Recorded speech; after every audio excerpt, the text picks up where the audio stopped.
So anyway, we're talking here about the fragile Mojave Desert in the California Mojave. I will offer a few simple cost comparisons for Ivanpah. I'll talk about some net subsidy numbers after accounting for the fees paid to the federal government in comparison with the royalties that oil and gas companies pay for oil and gas production on federal land. I do want to talk about the environmental destruction engendered by Ivanpah. Never accept the argument from the proponents of these things that renewable power is, quote, clean, unquote. No, it isn't. Neither wind nor solar power are clean, and I will talk about that a bit. The actual performance of Ivanpah has a lot in common with Soviet agriculture, which I'll go through in a few minutes. And then I do want to talk about the basic technological problem that makes unconventional electricity uneconomic, and then conclude with a few lessons. This is a photograph of the Ivanpah solar power plant in the fragile Mojave Desert in California. Lest you believe I took this off the website of some opponents of Ivanpah, you are quite wrong. I took this off the website of the Ivanpah solar plant owners itself. They're quite proud of this. They believe this is a thing of beauty. Now, beauty is in the eye of the beholder, I agree, but anyone not tied to the plant financially who thinks this is lovely really, I think, has to have a psychiatric examination, frankly. That is what the plant looks like, and there are actually 3 of those towers. I only got one in this photograph. Just some simple cost comparisons. Ivanpah, at its planned output, it has never achieved that plan, which I'll get to, about $180 per megawatt hour. These numbers come from various sources, the Energy Information Administration and Lazard and some other sources. Other utility scale solar, about 250. Ivanpah, at its planned output, is cheaper because of strong sunlight conditions in the Mojave Desert, as you might imagine. Coal is about $90. Gas combined cycle is quite cheap at $60. Nuclear power, I've argued, is simply not competitive with current and expected natural gas prices. Hydroelectric power, about $70. The Energy Information Administration claims that onshore wind power is as cheap as gas. That is so silly that that's a whole nother lecture. I'm writing a paper now on the evolution of the EIA estimates of the costs of wind and solar power since 2007. It's really quite striking. I wrote a book on the costs of on the economics of renewable power about 5 years ago. My estimate for the backup costs, the wind and solar power by their nature aren't very reliable. They have to be backed up with typically gas plants, sometimes coal, just to avoid blackouts. My estimate of the backup cost for renewables was $370 per megawatt hour, and I assure you that's a conservative estimate, but that's something I'm not going to talk much about today. With respect to the direct subsidies, Ivanpah got a $1.6 billion loan guarantee under the DOE Section 1705 program. That program, there's something called the credit subsidy cost, in which the recipients of guaranteed loans are supposed to pay the expected loss in case the loan goes belly up. But in fact, under 1705, the taxpayers pay that cost. And if you amortize that over 25 years, that alone is worth about $12 million a year. There's the 30% investment tax credit, which Ivanpah gets instead of the production tax credit for solar power, which is $11 per megawatt hour. So since they're taking the investment tax credit instead of the production tax credit, they don't have to produce any power, literally, in order to get the investment tax credit. They get accelerated depreciation, assumed 5-year life for the plant. They get a 50% depreciation bonus in the first year. And this all ignores, guaranteed market shares under the renewable portfolio standards in California and other states, et cetera, et cetera. The subsidies for Ivanpah and for similar sorts of facilities are just enormous. If you look at the subsidies received by Ivanpah per million BTUs of electricity production or energy production in the case of oil and gas produced on federal land, Ivanpah is paying 88 cents to the federal government per million BTUs. They get $285 per million BTUs of production, or planned production, not actual production, because it's so much lower than their planned production is actually higher. But in terms of their planned production, they get $285. So the net fee they pay to the feds is minus $284 and a few cents. That's what they receive from the federal government. The oil and gas sector pays $1.23 per million BTUs of oil and gas production on federal land as a royalty. The EIA as the EIA defines the subsidies the oil and gas sector gets, that's 19 cents. In fact, EIA is quite wrong about that. Those are not actually subsidies properly defined, but let's put that aside. So the oil and gas sector pays over $1 per million BTUs compared to the net subsidy received by Ivanpah of over $284. And again, I note that the EIA subsidies for oil and gas are not subsidies as an economist would define them rigorously. So in terms of the environmental effects of Ivanpah, first there's just the unsightly land use, a photo of which I showed you a couple of minutes ago. It sits on a little bit less than 3,500 acres of, again, fragile desert.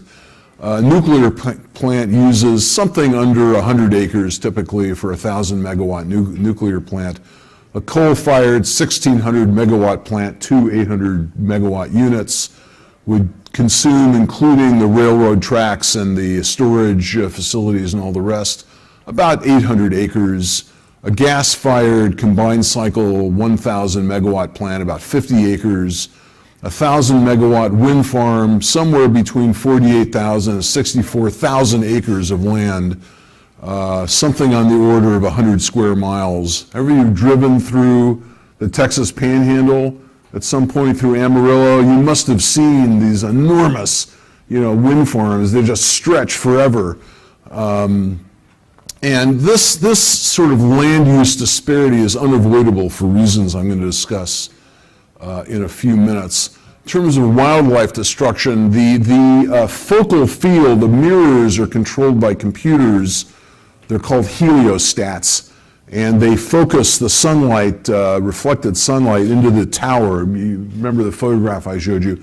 Well, the focal field is called the solar flux, and the temperature in the solar flux, the focal field of the mirrors, approaches 1,000 degrees. So insects are attracted to the glowing light, you would not be surprised to hear, of the towers, and where insects go, birds follow, and so many of them are burned, and people on the ground there call them streamers, because they're really, party types. They enjoy watching these birds get burned. And the Fish and Wildlife Service sent some people out to look at this, and they, for several days or a week, whatever it was, and they basically observed one streamer every 2 minutes. That seems to me the only dimension of renewable electricity that's actually reliable. But that's because I'm not a very nice person. In terms of the subsidy rationales for renewable power, and in Ivanpah in particular, Ivanpah created 2,600 construction jobs over 3 years, about 90 permanent jobs in terms of people who run the plant and deal with all the maintenance issues that arise. And this will result in a payment of about $650 million in wages over 3 years. You will note, and that is what the plant advertises as a benefit, a social benefit of the plant. This is the reason we should subsidize Ivanpah, is we're getting all this employment and wages paid. Notice that the environmental left poo-pooed very similar numbers in the case of Keystone XL, but they're quite happy to advertise them in the case of this monstrosity in the fragile desert. Notice that, I won't get into this today, but perhaps counterintuitively, jobs are not a benefit for the economy as a whole, they're a cost. They're great for the people who are hired, but any resource, I mean, suppose during President Obama's tenure, he said that some project would use a lot of high quality steel. That's great for the steel producers, but for the economy as a whole, the resources that are used in steel production can't be used elsewhere. That is the classic definition of a cost. Similarly, the labor resources used in Ivanpah can't be used elsewhere. It's great for the people who are hired, but the jobs for the economy as a whole are a cost. And in fact, because unlike Keystone XL, except for the problem of the use of eminent domain to acquire land for the use of a private project, that's the real problem with Keystone XL that very few people talk about. But except for that, at least Keystone XL is not subsidized, so the labor it uses is being used in its most productive use if you believe in market prices. Ivanpah is heavily subsidized, so the labor here is not being used in its most productive use. Then the argument is that, well, Ivanpah will generate all these tax revenues. You see, $300 million over 30 years. It's not clear to me from all the propaganda that the plant's owners and supporters put out whether that $300 million includes income taxes. If it does, then there's an enormous double counting problem that I'm not going to waste time with today. But the larger point is that tax revenues are not a social benefit. They're a transfer. They take money out of some of society's pockets and put them in other of society's pockets. They're a transfer payment. They're not a social benefit. And even if they were a social benefit, they're not a gift. Ivanpah is going to consume public services, right? It's going to require police protection and fire protection and all the rest. They're going to impose costs on the public sector. I mean, that's why, just to pick an example, the people that argue that internet sales ought to be taxed because they're creating unfair competition with modern brick stores are quite wrong, except in the states where the internet operations are located. They don't require police and fire protection all the way. They're not imposing costs on the public sector, so it's perfectly appropriate not to tax them. Well, similarly, Ivanpah, it may generate a lot of revenue, but it's also going to generate a lot of demands for public services. They're not free. And so the proponents, unsurprisingly, have not advertised those costs. And then my favorite, the whole greenhouse gas issue. Over 30, this is just quoting their website, over 30 years, 13.5 million tons of carbon emissions will have been avoided. I love that 0.5. Anyway, first, this is false because of the cycling problem. Because renewables, I think I just mentioned this, are so unreliable, they have to be backed up with conventional units, either mostly gas, sometimes coal, that have to be cycled up and down depending on whether or not the wind is blowing or the sun is shining. And because they have to be cycled up and down, they're operated efficiently. So once renewables reach a certain market share, the typical number is around 10%, you actually get more emissions You actually get more emissions rather than fewer. I mean, there was an engineering study of Colorado that found that Colorado air, because of the increasing share of clean renewables, is actually dirtier than it otherwise would have been because of the cycling problem with the backup units. So anyway, 13.5 million tons of carbon emissions over 30 years. That's 450,000 tons per year. Global greenhouse gas emissions are about 38 billion tons every year. And so if you use, you don't even have to use any climate model, but if you use the EPA climate model, which I use, everybody who works in this area uses, the temperature effect of reducing greenhouse gas emissions by 450,000 tons a year, in other words, about 1/1000th of 1%, is zero, regardless of what you believe about the underlying science. So Ivanpah promised 1 million megawatt hours per year. They're actually producing 650,000. The spokesman explained this by saying, quote, "The sun didn't shine as often as years of studies predicted," unquote. Which is not very different from Pravda every year for 7 years saying we had a lousy harvest because weather was bad. Now, that statement by the Ivanpah spokesman is not quite as stupid as it sounds. Think about, and there are two senses in which that is true. Think about sunlight at a given site. There's going to be an annual average. Some years it's going to be lower because there are more clouds. Some years it's going to be higher because there are fewer clouds. And so in other words, there's going to be a statistical distribution of sunlight conditions at any given site. And so what he might be saying is, look, for the first couple of years we got unlucky. There were just more clouds than is usually the case, or is the case on average. Given enough years, and we'll get the average that we promised you. That is one respectable argument. I don't think the spokesman is sufficiently sophisticated to understand that, but that might be one interpretation you put. Another interpretation is, and I think it's much more likely, is that these guys really don't know the average in any given year, and in fact the whole statistical distribution might lie to the left of what they were claiming. In other words, the true average sunlight, which I think for Ivanpah is 500 to 550 watts per square meter, I'll get to that in a minute, is actually lower than they were claiming. And so in fact, on average, year after year, they're not going to get what they were promised. And that is a serious problem. And anyway, because of this poor performance for the first 2 or 3 years, and because Ivanpah, has to repay these loans, we get the Ivanpah definition of chutzpah. In 2014, they literally asked the Treasury Department to give them a Section 1603 grant of $539 million so they could pay off a third of their original Section 1705 $1.6 billion loan that is already guaranteed by the Energy Department. You think there are no perpetual motion machines? You are quite wrong about that. All right. What's the basic problem here? At the Earth's surface, the energy content of sunlight is something like 150 to 400 watts per square meter. Well, Ivanpah is higher than that, given where it's located in the Ivanpah Valley of the Mojave Desert. It's probably 500 to 550, of which around 20 to 30% is convertible to electricity. They claim it's a little under 29%. Fine. So the problem with solar power is that, 1 minute? Well, you guys will just have to suffer.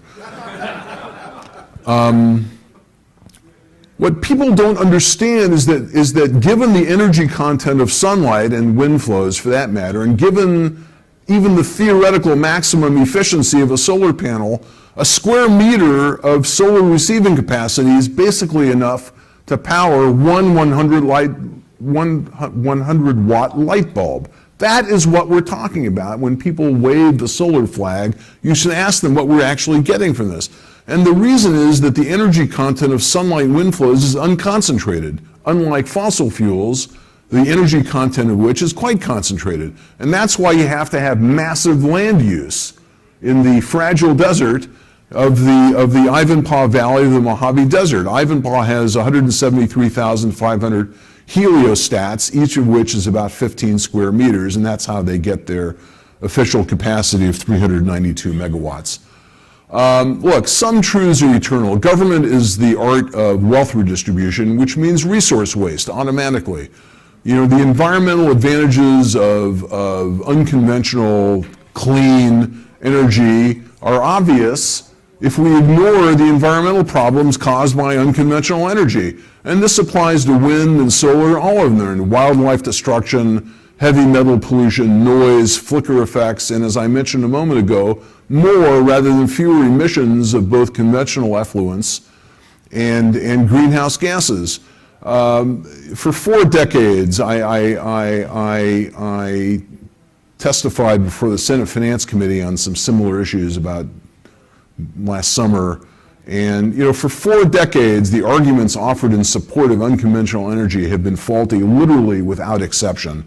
And you should simply not accept any of those. So thank you very much.